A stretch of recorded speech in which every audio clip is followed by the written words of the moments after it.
Hi friends, আমি আজকে বানাতে চলেছি গুলগুলি। কিসের গুলগুলি বানাচ্ছি আপনাদেরকে পুরো ভিডিওটা দেখাচ্ছি। আমি দুটো আম নিয়েছি, আম দুটোকে ওয়াশ করে নেবো ভালো করে। এবার আমি ছুরির সাহায্যে পিস পিস করে কেটে মিক্সির মধ্যে দিয়ে দিচ্ছি বাটার জন্য।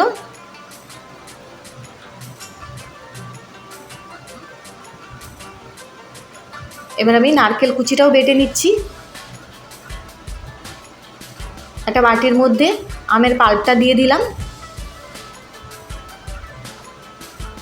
ছোটো বাটির ভাগ করে আমি ময়দা দিলাম, চাল আটা গুঁড়ি দিলাম, সুজি দিয়ে দিচ্ছি ওই বাটির মাপ করে, নারকেল কুড়ো দিয়ে দিচ্ছি,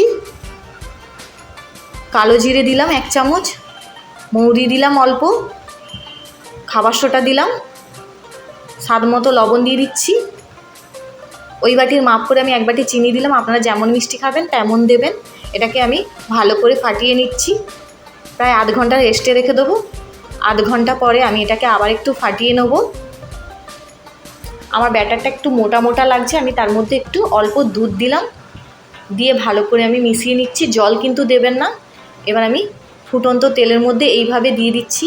আমার এই আমের গুলগুলি রেসিপিটা যদি ভালো লেগে থাকে আমার চ্যানেলটাকে লাইক আর সাবস্ক্রাইব করে পাশে থাকা বেল আইকনে টিপে কমেন্ট করে জানানো কেমন হয়েছে আমার এই আমের গুলগুলিটা। এইভাবে আমি তেলের মধ্যে দিয়ে দিচ্ছি। এবার খুন্তির মধ্যে এক সাইড করে উল্টে পাল্টে দেবো। এটাকে প্রায় লো পামে ভাজতে হবে। লাল লাল করে ভাজা হয়ে গেছে, দেখুন। আমি এটাকে নামিয়ে নেব। এই আমের গুলগুলি খেতে দারুণ লাগে। ভিডিওটা দেখার জন্য ধন্যবাদ।